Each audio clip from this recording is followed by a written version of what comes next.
The lecture hall of the Galactic Academy of Strategic Studies floated silently in orbit around the twin moons of Varanthos Prime. Inside its crystalline walls, 347 students from 96 different species sat in perfect rows, their attention fixed on the massive holographic display that dominated the front of the room. Professor Kelvrath, a towering being with 4 arms and skin that shifted colors with his emotions, stood before them. His scales had turned a deep blue, indicating the serious nature of today's lecture. Today we conclude our examination of the great galactic conflicts, he announced, his voice translated simultaneously into hundreds of languages through the neural implants each student wore. We have studied the crystalline wars of the Third Age. We have analyzed the Void Serpent Uprising. We have discussed the mechanical rebellion that nearly ended organic life in 3 sectors. A young Krelian named Vex leaned forward in her seat. Her large, luminous eyes reflected the holographic images of ancient battlefields that cycled across the display. Beside her sat her 2 closest friends at the academy. Thresh was a Mantaran, his insectoid body clicking softly as he processed the lecture. On her other side was Zin, a Florian whose gelatinous form pulsed with soft green light whenever he was curious about something. But there is one species, Professor Kelvrath continued, his scales suddenly turning a shade of gray that none of the students had seen before, that we do not study in warfare classes. There is one species whose military history is locked away in the forbidden archives. There is one species that the Galactic Council has banned from all forms of warfare for the past 700 standard years. The lecture hall fell completely silent. Even the background hum of the environmental systems seemed to fade. Professor, a Tritonian student raised one of his tentacles. Are you speaking of the humans? Professor Kelvrath's scales flickered between gray and something darker. He did not answer immediately. Instead, he touched a panel on his podium, and a new image appeared on the holographic display. It showed a simple blue and green planet spinning slowly in the darkness of space. Earth. He said the word quietly. Home world of humanity, a death world of the highest classification. Category 7 survival conditions, extreme temperature variations, violent weather systems, aggressive predator species, toxic plant life, and geological instability. By all calculations, intelligent life should never have evolved there. Vex felt Zin pulse brighter beside her. She knew her friend well enough to understand his curiosity was overwhelming him. The humans are our partners in the galactic community, Professor Kelvrath continued. They serve in diplomatic roles. They contribute to scientific advancement. They participate in trade and cultural exchange. Many of you have likely interacted with humans in various contexts. He paused, and his scales went completely gray. But they are forbidden from warfare. They are forbidden from military service of any kind. They are forbidden from even observing military exercises conducted by other species. This ban is absolute. It is enforced by the full authority of the Galactic Council. Any violation carries the penalty of immediate exile from the community of civilized species. Thresh clicked rapidly, his way of expressing disbelief. But why? He asked aloud. Humans seem so peaceful, so calm. The human ambassador who spoke to our class last rotation seemed perfectly reasonable. That is not a question I can answer, Professor Kelvrath said. The full records are classified at the highest level. What I can tell you is this. 700 years ago, there was a conflict. The records of this conflict are sealed. After it ended, every major species in the galaxy agreed unanimously to one thing. Humans would never again be permitted to make war.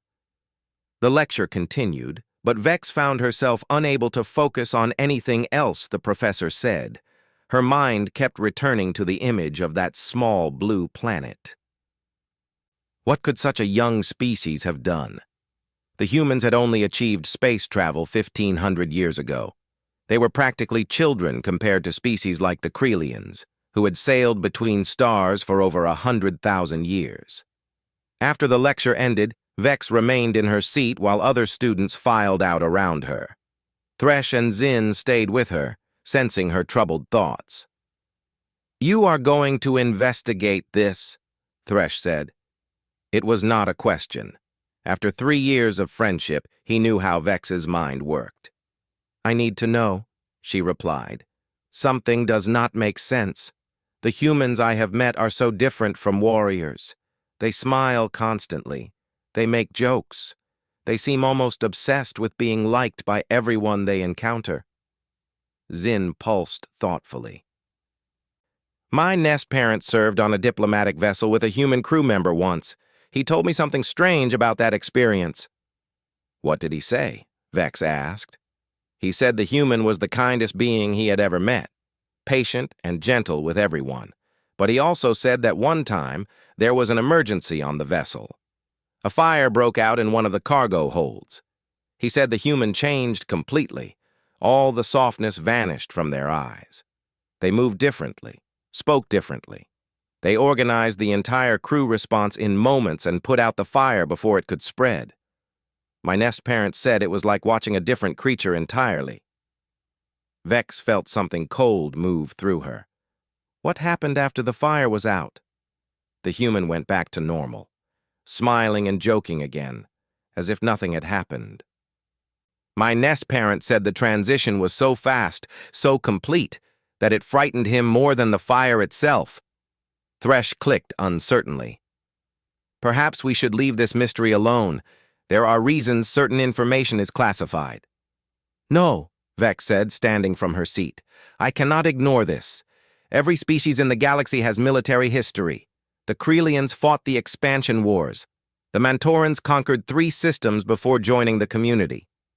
Even the peaceful Florians defended their homeworld against the Void Serpents. Why are humans alone forbidden from warfare? What makes them different?" She looked at her friends with determination burning in her large eyes. "There is only one place we might find answers. The Forbidden Archives." Thresh made a sound of alarm. "That is extremely dangerous." "Access to those archives is restricted to the highest levels of galactic government. We are students." "Students with access codes to the Academy's main database," Vex replied. "And the Academy database is connected to the Council's secondary archive network for research purposes." Zin pulsed rapidly. "You want to hack into the Forbidden Archives?" "Not hack. Just explore. See how far we can go before the security systems stop us. What is the worst that can happen? They catch us, and we receive a disciplinary notice."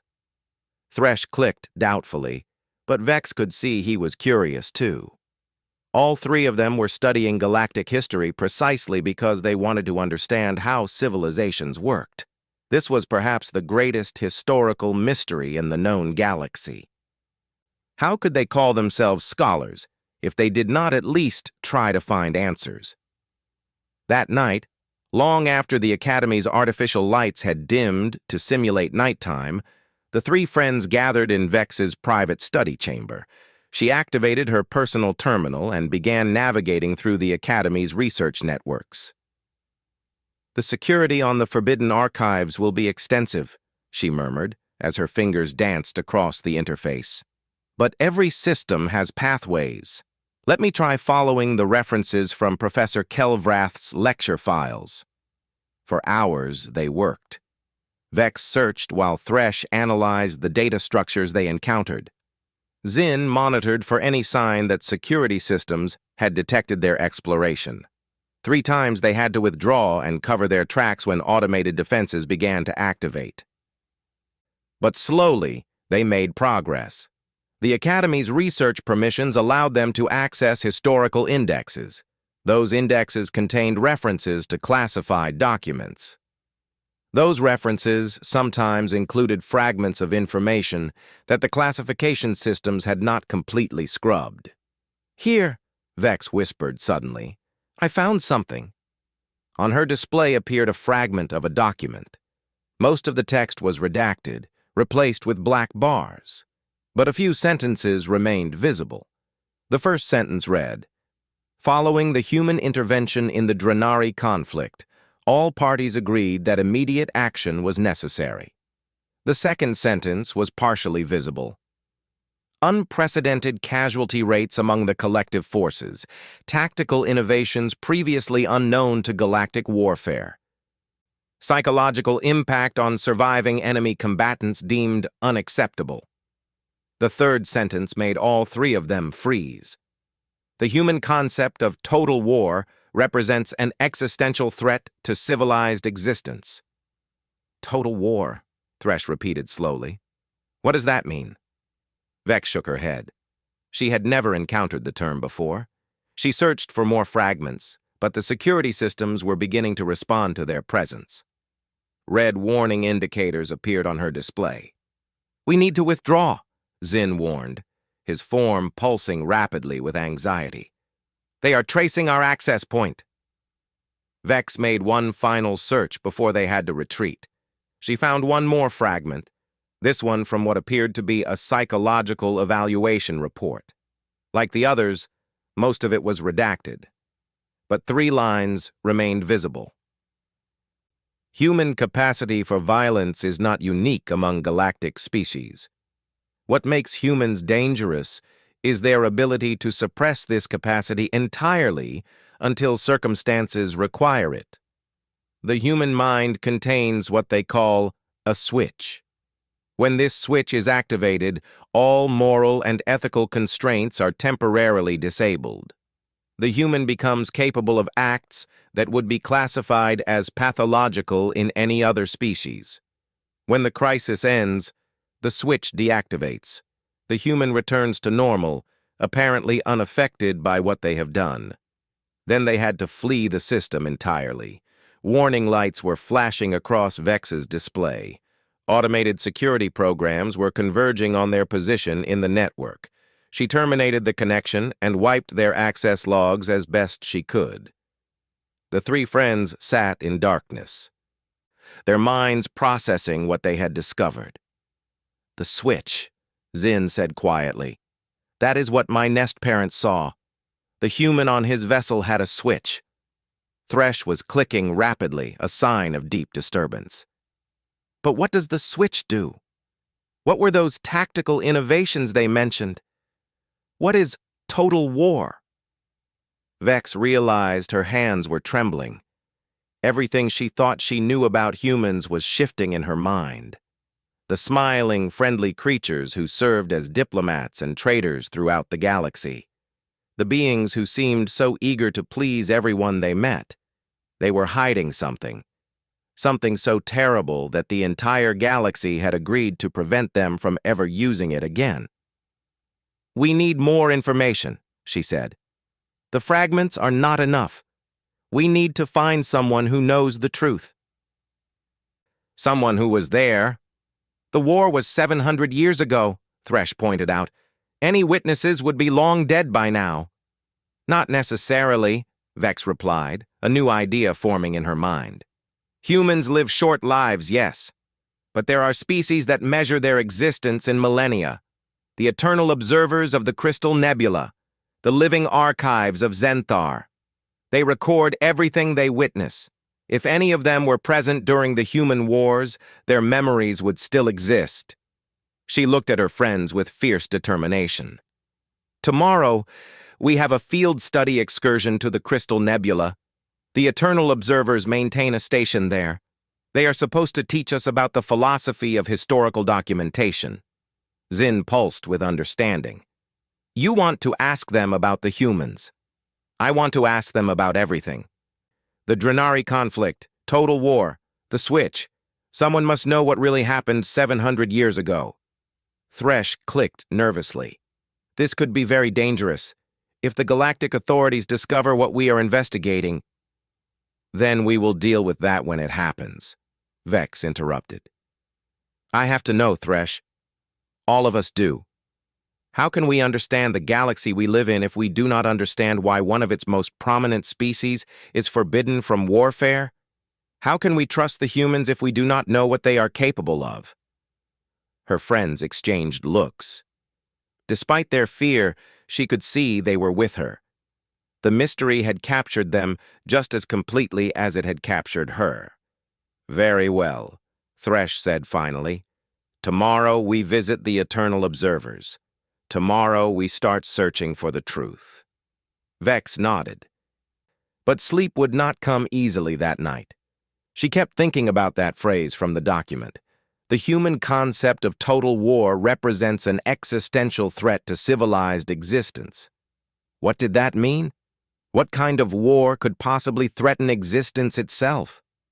And more disturbing still, she kept thinking about the switch, the ability to disable all moral constraints, the ability to become something other than what you normally were, then to return to normal afterward, apparently unaffected.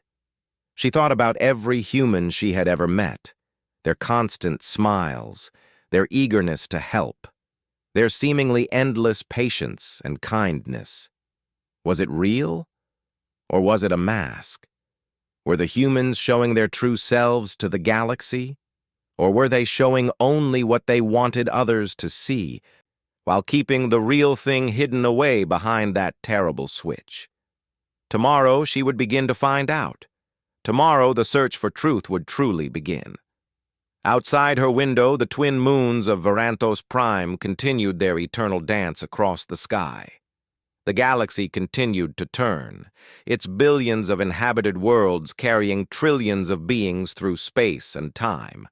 And somewhere out there, on a small blue planet orbiting an unremarkable yellow star, the humans went about their lives, smiling, helping, building, waiting. The transport vessel glided through the shimmering expanse of the crystal nebula, its passengers staring out at the spectacular display of light and color that surrounded them. Millions of crystal formations floated in the void, each one catching the radiation from nearby stars and transforming it into rainbows that danced across the darkness. Vex barely noticed the beauty. Her mind was focused entirely on what lay ahead. Somewhere in this nebula, the Eternal Observers maintained their station. Somewhere in their perfect memories, the truth about humanity's forbidden past was waiting to be discovered. The Academy transport carried 47 students and 3 instructors. Most of the students were chattering excitedly about the philosophical lessons they were about to receive. The Eternal Observers were famous throughout the galaxy for their wisdom and their dedication to preserving knowledge. A visit to their station was considered a great honor. Vex, Thresh, and Zin sat together near the back of the transport, speaking in low voices. "Remember the plan," Vex whispered. "During the free discussion period, we separate from the group. One of us needs to find an observer who is willing to speak privately about historical matters." "This is still extremely risky," Thresh clicked quietly. "The observers report directly to the Galactic Council. If they realize what we are investigating, they could inform the authorities." "The observers value knowledge above all else," Vex replied. "That is their entire purpose. They believe information should be preserved and understood, not hidden away. If we approach them correctly, they might be willing to help us." Zin pulsed thoughtfully. "My nest parent told me something else about the observers. He said they follow a strict code of neutrality. They record events but do not judge them.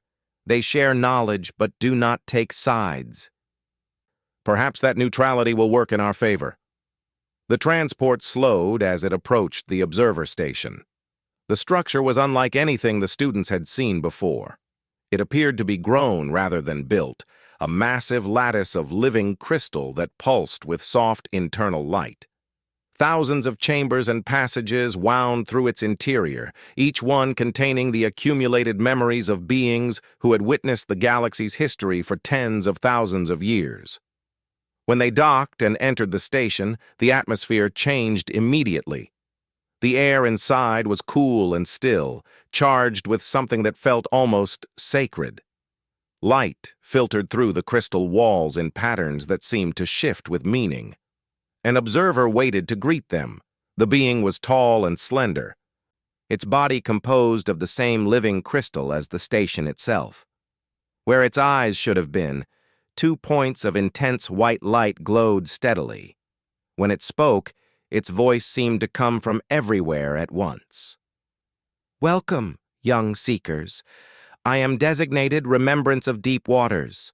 I will guide your visit today." The observer led them through winding corridors into a vast central chamber. Here, dozens of other observers floated in meditative positions, their crystalline forms humming with the accumulated knowledge of ages. The instructor began explaining the philosophy of the eternal observers, their commitment to preserving truth, their belief that all knowledge had value regardless of how uncomfortable it might be. Vex listened carefully, waiting for her opportunity. When the instructor announced a period of free exploration, during which students could approach individual observers with questions, she moved quickly. She had spotted one observer floating slightly apart from the others. This one was older than the rest, its crystalline body showing patterns and striations that spoke of vast age. If any being in this station had witnessed the human wars 700 years ago, it would be an elder like this one. Vex approached cautiously. The observer's light eyes tracked her movement, but showed no sign of welcome or hostility. "Elder," Vex said respectfully, using the traditional form of address. "I seek knowledge that may be difficult to obtain." The observer's hum changed pitch slightly. "All knowledge is preserved here. The question is whether you are prepared to receive it." "I am a student of galactic history. I wish to understand events that have been hidden from the common record. I wish to understand the human wars." The chamber fell completely silent. Vex felt the attention of every observer in the room shift toward her. The ancient being before her remained motionless for a long moment. "You seek dangerous knowledge, young one. There are reasons certain truths are kept locked away." "I know. But how can we learn from the past if we do not understand it? How can we prevent future tragedies if we do not know what caused the old ones?" The observer's hum grew deeper. When it spoke again, its voice was quieter, meant only for Vex to hear. "Come with me. There is a chamber where we may speak privately. But I warn you now, young seeker, some knowledge changes those who possess it. You may not be the same being when this conversation ends." Vex signaled to Thresh and Zin, and the three of them followed the ancient observer through a maze of smaller passages. They eventually arrived at a small chamber deep within the station, far from the main areas where the other students continued their visit. The observer settled its crystalline form and began to hum softly. Images began to appear in the air around them, projected directly from the being's memories. "I was present during the Drenari conflict," the observer began. "I was there to record what happened when the humans entered the war." The images showed a star system that Vex recognized from her studies. The Drenari sector had been the site of one of the most brutal wars in galactic history. The Drenari Collective, a vast empire of insectoid beings, had launched an invasion against their neighbors that had threatened to destabilize an entire quadrant of the galaxy. 17 species formed a coalition to resist the Collective, the observer continued. They fought for nearly a century. The war consumed entire worlds. Billions of beings died. The coalition was losing. The Collective's numbers were simply too vast, their reproduction too rapid. For every soldier the coalition killed, the Collective produced 10 more. New images appeared. Ships burning in space, planets reduced to ash, refugee fleets fleeing through the darkness. In desperation, the coalition reached out to the humans. Humanity had only recently joined the galactic community. They were considered a primitive species, barely capable of interstellar travel. Their population was small compared to the great powers. Their technology was generations behind the most advanced civilizations. The observer paused, and something in its hum changed to a tone that Vex could only describe as haunted. The coalition expected little from the humans. They hoped that perhaps human ships could serve as support vessels, transporting supplies and evacuating civilians. They thought human ground troops might be useful for garrison duty on pacified worlds. Nothing more. What happened? Zin pulsed the question softly. The humans accepted the invitation to join the war. They sent a delegation to meet with coalition commanders and discuss strategy. The delegation was led by a human female called General Sarah Chen. An image appeared of a human woman. She was small by the standards of most galactic species, with dark hair pulled back from her face and eyes that seemed to absorb light rather than reflect it. She wore a simple military uniform without decorations or medals. General Chen listened to the coalition commanders describe the situation. She reviewed their tactics. She studied their logistics. She analyzed their weaknesses and the strengths of their enemy. Then she asked a single question that changed everything.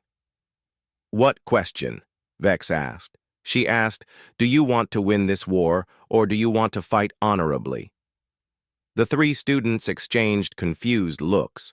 Thresh clicked uncertainly. "What is the difference?" The observer's hum grew darker. That is exactly what the coalition commanders asked. They did not understand the question. In their understanding of warfare, honor and victory were intertwined. Wars were fought according to ancient traditions and established rules. Certain weapons were forbidden. Certain targets were protected. Certain methods were considered unacceptable regardless of the circumstances. General Chen explained that humans had a different understanding. She said that throughout human history, the species had developed two types of conflict.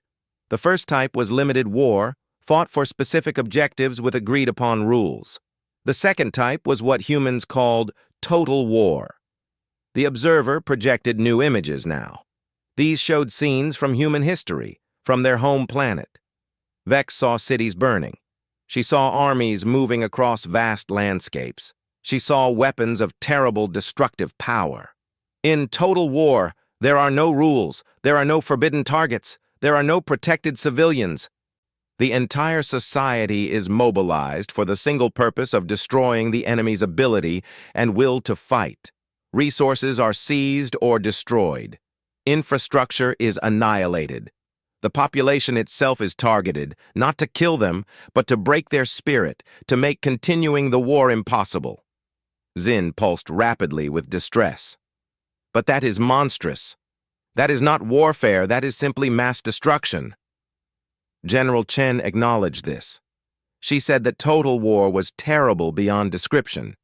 She said that humans had used it against each other many times in their history, and the results had been catastrophic. But she also said that total war was effective. It ended conflicts that limited war could not resolve. It achieved victories that seemed impossible by conventional means. The observer's light eyes dimmed slightly. The coalition commanders were horrified. Most of them rejected the human proposal immediately. But the war continued to go badly. More worlds fell to the collective. More billions died. After another decade of losing, the coalition finally gave the humans permission to fight in their own way. What did they do? Vex's voice was barely a whisper. General Chen mobilized every human capable of military service. She converted their entire economy to wartime production. She gathered their scientists and engineers and gave them a single task: find ways to kill the enemy more efficiently. Within one standard year, the humans had developed new weapons, not more powerful in the traditional sense, but designed specifically to exploit the weaknesses of the collective. The Drenari communicated through pheromones and neural links. The humans created weapons that disrupted these communications, turning collective units against each other. The Drenari reproduced rapidly in hive structures. The humans identified these structures and destroyed them systematically, not just the military ones, but all of them. Every breeding ground, every nursery, every place where new collective soldiers might be born. Thresh made a sound of horror. They attacked the young, the non-combatants. In total war, there are no non-combatants, the observer replied. Every member of the enemy society contributes to the war effort. Every farmer who grows food, every worker who builds weapons, every child who will grow up to become a soldier. General Chen said that to win total war, you must not just defeat the enemy's armies. You must destroy their ability to continue existing as a threat. The images shifted again. Now they showed the final stages of the war. Human ships moving through collective space with terrible efficiency. Worlds burning, hive structures collapsing, the vast empire of the Drenari collective shrinking day by day. But the weapons were not the most frightening part, the observer continued. What truly terrified the galaxy was watching the humans themselves. The same beings who had been so friendly and peaceful became something entirely different when the war began. The switch, Vex said, remembering the document fragment. Yes. The humans call it by different names. Some say they flip a switch. Others describe it as going to war mode, but the effect is the same. The humans possess the ability to completely transform their psychological state when faced with existential conflict. When the switch is activated, human soldiers become capable of acts that would be classified as pathological in any other species. They can kill without hesitation. They can watch allies die without losing focus. They can commit actions that would normally cause severe psychological trauma and then continue functioning perfectly. But here is what truly frightened those who witnessed it. When the war ended, the humans simply switched back. The soldiers who had committed terrible acts returned home and became farmers, teachers, merchants. They smiled and laughed and played with their children. It was as if the war had never happened. Zin was pulsing so rapidly that his form was almost vibrating. How is that possible? How can a being do such things and remain sane? Human psychologists call it compartmentalization. The human mind can divide itself into separate sections. The section that fights the war is kept completely isolated from the section that lives normal life.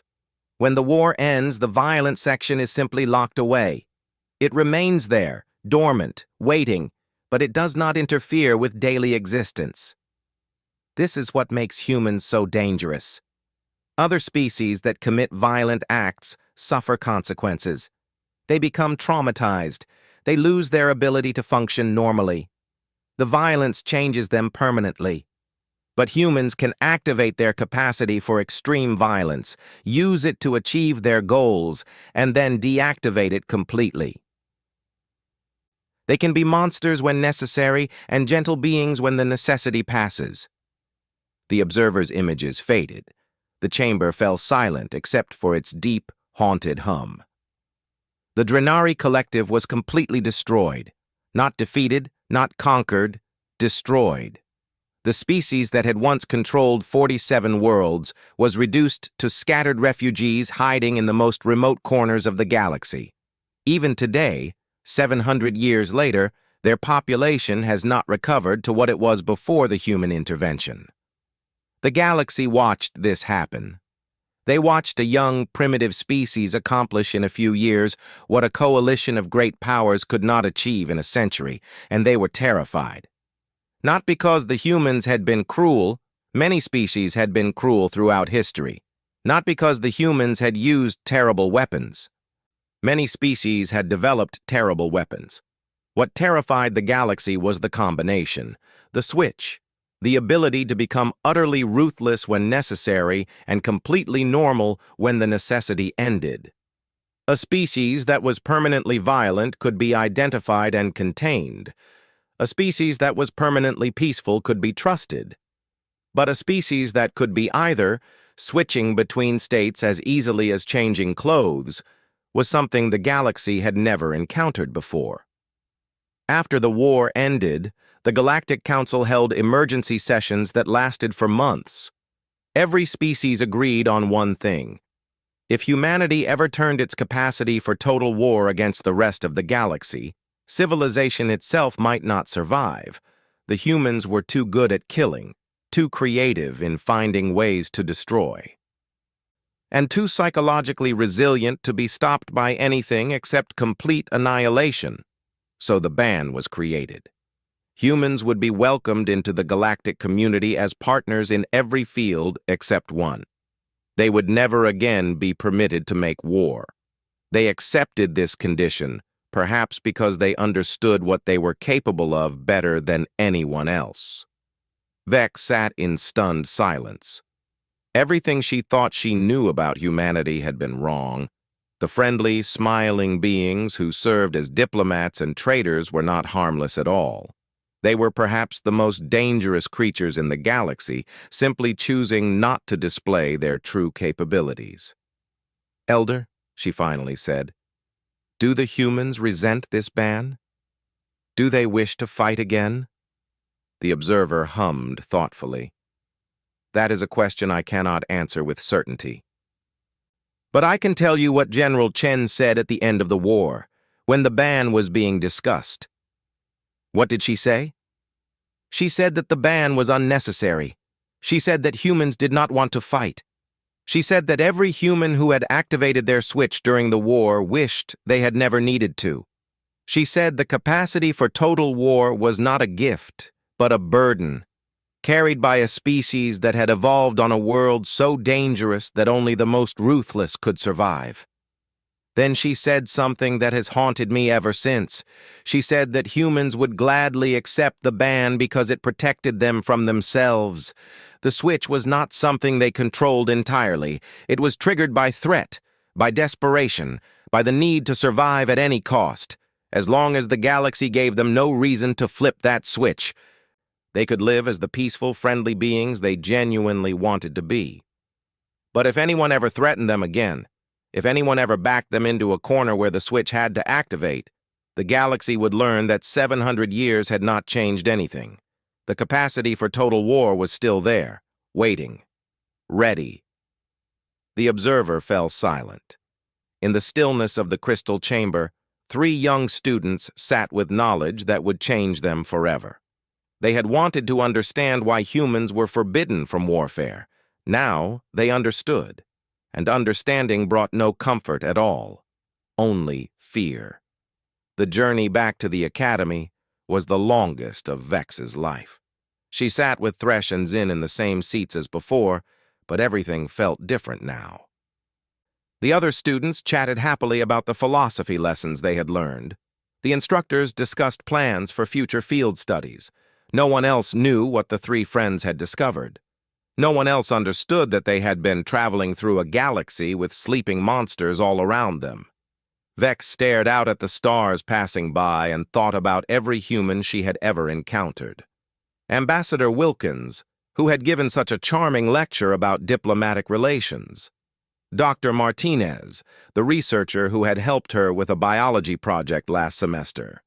The human traders who sold exotic foods in the academy marketplace, always laughing and offering samples to anyone who passed by. Were they all hiding that switch somewhere deep inside? Were they all just one crisis away from becoming the creatures that had destroyed the Drenari Collective?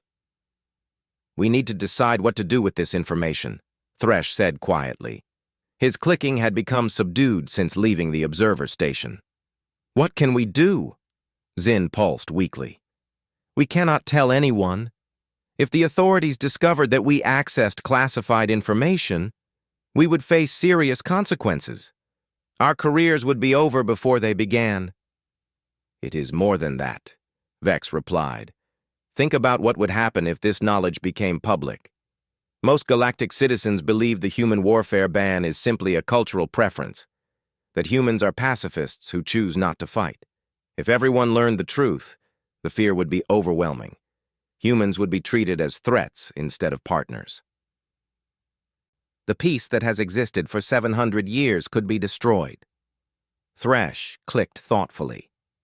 "So we carry this burden alone. We know what humanity truly is, but we can never speak of it." Perhaps that is how it should be, Zin said. The observers have known the truth all along. The council leaders know. Perhaps the burden of this knowledge is only given to those who actively seek it out. Vex nodded slowly. She understood now why the archives were forbidden. It was not to hide human nature from the galaxy. It was to protect the delicate balance that allowed humans and other species to coexist peacefully. The humans were dangerous, yes, but as long as no one forced them to become dangerous, everyone could pretend they were simply another friendly species among many. The transport docked at the Academy station and the students disembarked. Vex and her friends made their way through the familiar corridors toward their housing units. The artificial lights had been dimmed to simulate evening, and most of the Academy was quiet. They were passing through the diplomatic wing when Vex stopped suddenly. Ahead of them, standing alone in a viewing alcove that looked out at the stars, was a human. She recognized him immediately. Ambassador James Harrison was one of the most respected diplomats in the Academy sector. He gave lectures on interspecies cooperation. He hosted gatherings where students from different worlds could learn to understand each other. He was known throughout the station as one of the kindest beings anyone had ever met. Now, looking at him with new eyes, Vex saw something she had never noticed before. The ambassador was perfectly still.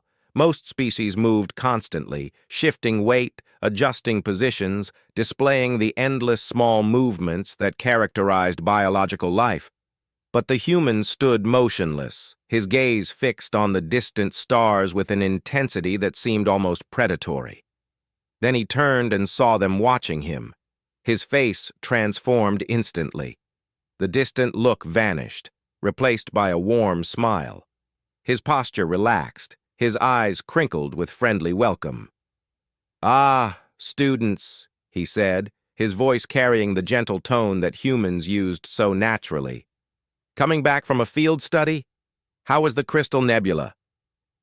Vex felt her throat tighten. She had seen the switch activate in reverse. Just for a moment, the ambassador had been showing his true face, the watchful, calculating face of a being designed by evolution to survive on a death world. Then, in an instant, he had put on the mask of friendliness that humans showed to the galaxy. "It was educational," she managed to say. The ambassador nodded, still smiling. "The eternal observers are remarkable beings. They remember everything, you know. Everything they have ever witnessed, preserved perfectly in their crystalline minds. It must be quite a burden, carrying so much history." Something in his tone made Vex's blood run cold. Did he know what they had learned? Could he somehow sense that they had uncovered the truth about his species? "Ambassador," Thresh clicked hesitantly, "may I ask you something?" "Of course. I always enjoy questions from curious students. How do humans feel about the warfare ban? Does it trouble you that your species is forbidden from military activities?" The ambassador's smile never wavered, but something shifted in his eyes. A flicker of something deeper, something that reminded Vex of the stillness she had witnessed moments before. "That is a profound question," he said. "May I answer it honestly?" The three students nodded. Ambassador Harrison turned back toward the viewing window, his gaze returning to the stars. When he spoke, his voice was quieter, more thoughtful. "Humanity has a complicated relationship with violence. We evolved on a world where everything was trying to kill us. The weather was deadly. The animals were deadly. Even the plants could be deadly.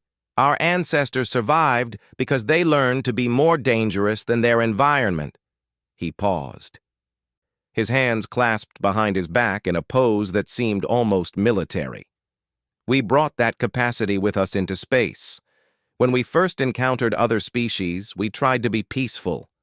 We genuinely wanted to make friends, to learn, to grow alongside our galactic neighbors. But then the Drenari conflict happened, and we were asked to help, and we showed the galaxy what we could become when peace was no longer an option." His reflection in the viewing window was perfectly still again. The friendly mask had slipped slightly, revealing glimpses of the being underneath. The warfare ban does not trouble us. It protects us from ourselves as much as it protects others from us. You see, the switch that allows us to become warriors is not something we control entirely. It responds to threat. When humanity is backed into a corner, when our survival is at stake, the switch activates whether we want it to or not.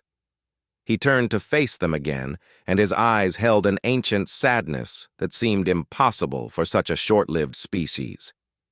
Every human alive carries the capacity for terrible violence. We are all potentially warriors. But we have learned, through thousands of years of bloody history, that activating that capacity comes with a cost. Even with compartmentalization, even with our ability to lock away the wartime mind, something is always lost, some piece of innocence, some fragment of the beings we were before we killed.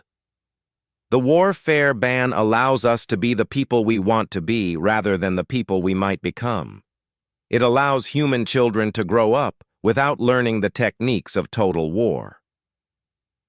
It allows human communities to focus on building instead of destroying.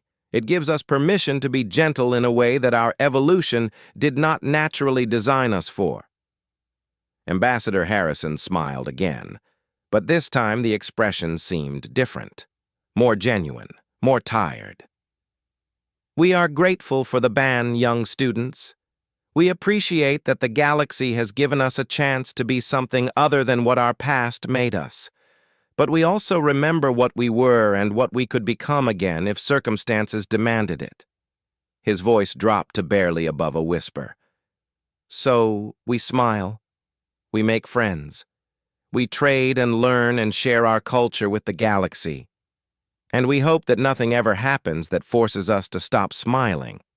Because once the switch is flipped, once the capacity for total war is activated, it will not stop until the threat is eliminated. Completely, permanently, by whatever means necessary. He straightened his posture, and the friendly mask settled fully back into place. The transformation was so complete that Vex almost doubted what she had witnessed. But enough dark philosophy for one evening. You students should get some rest. I am sure you have classes tomorrow. He nodded to each of them in turn and walked away down the corridor. His footsteps made no sound on the metal floor. Vex realized she had never noticed that before. Humans walked quietly, silently, almost, like predators. The three friends stood in the empty corridor for a long time after he left. He knows, Zin pulsed quietly. He knows what we learned. Of course he knows, Thresh clicked. He is a diplomat. His entire purpose is to manage how other species perceive humanity. He probably has sensors throughout the station that alert him whenever someone accesses restricted information about human history. Vex shook her head slowly. It does not matter if he knows. He will not report us. He gave us the answer we were looking for. What answer? The humans are not hiding because they are ashamed of what they are. They are hiding because they are afraid of what they are. The warfare ban is not a punishment imposed on them by the galaxy. It is a gift they gratefully accepted, a way to contain something within themselves that they do not entirely control. She looked at her friends with new understanding in her eyes. We have been thinking about this wrong. We assumed the humans were deceiving us, showing us fake friendliness while hiding their true violent nature. But that is not it at all. The friendliness is real. The kindness is genuine. The humans truly want to be the peaceful beings they present to the galaxy. They are just terrified that something might happen to make them become the other thing. The warriors, the destroyers, the species that eliminated an entire civilization in a few years when all other methods had failed. Thresh clicked uncertainly. So, what do we do with this understanding? Vex thought about it for a long moment. She thought about the observer's memories of the Drenari conflict. She thought about Ambassador Harrison's tired eyes and quiet warning. She thought about the phrase that had started her investigation. The human concept of total war represents an existential threat to civilized existence. "We do nothing," she finally said. "We keep the secret like everyone else who knows it. We treat humans the way they want to be treated, as friends and partners in building a better galaxy. And we hope, with every part of our beings, that nothing ever happens to wake the sleeping monster." She began walking toward her housing unit, and her friends followed. "But we also remember," she added quietly. "We remember what we learned today. Because if the worst ever happens, if some threat emerges that forces the humans to activate their switch, the galaxy will need beings who understand what is coming. Beings who can help others survive what is about to be unleashed." They walked in silence through the dimmed corridors of the academy.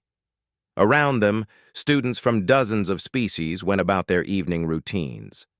Somewhere on the station, humans were probably laughing with friends, sharing meals, telling jokes, being the gentle, friendly creatures they worked so hard to be.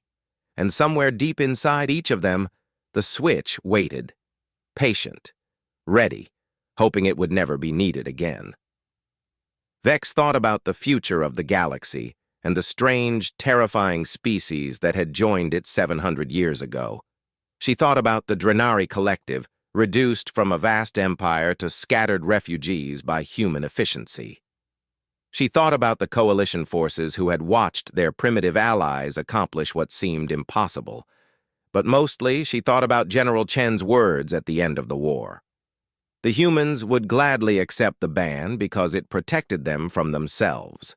The switch was triggered by threat, by desperation, by the need to survive at any cost. The galaxy had learned an important lesson 7 centuries ago. Do not threaten humanity. Do not back them into corners. Do not give them reasons to flip the switch. Because once it was flipped, once total war began, the humans would not stop until the threat was gone. Not defeated, not contained, gone. And the galaxy, with all its ancient species and vast civilizations, was not prepared to face what humanity could become. So the secret was kept. The ban was maintained. The humans continued to smile and trade and make friends. And everyone who knew the truth, from the eternal observers to the council leaders to 3 young students who had looked too deeply into forbidden archives, worked together to ensure that nothing ever changed, because the alternative was too terrible to imagine. Vex reached her housing unit and paused at the door. Through the window, she could see the stars stretching endlessly into the darkness. Somewhere out there, the remnants of the Drenari Collective still hid in fear. Somewhere out there, the descendants of those who had witnessed total war still told stories to frighten their children. And somewhere, on a small blue planet orbiting an unremarkable yellow star, billions of humans lived their lives in peace, hoping to never become warriors again, praying that the switch would stay dormant forever, but ready, always ready, just in case. Vex entered her room and closed the door behind her. Tomorrow she would return to her classes. Tomorrow she would continue her studies of galactic history. Tomorrow she would smile at the humans she passed in the corridors and treat them as the friends they wanted to be. But she would never forget what she had learned. She would never look at a human the same way again. And somewhere in the back of her mind, she would always be watching for signs that something had changed, that a threat had emerged, that the switch was being activated. Because when that day came, if it ever came, the galaxy would need every warning it could get. The humans were coming, and nothing in the universe would be able to stop them.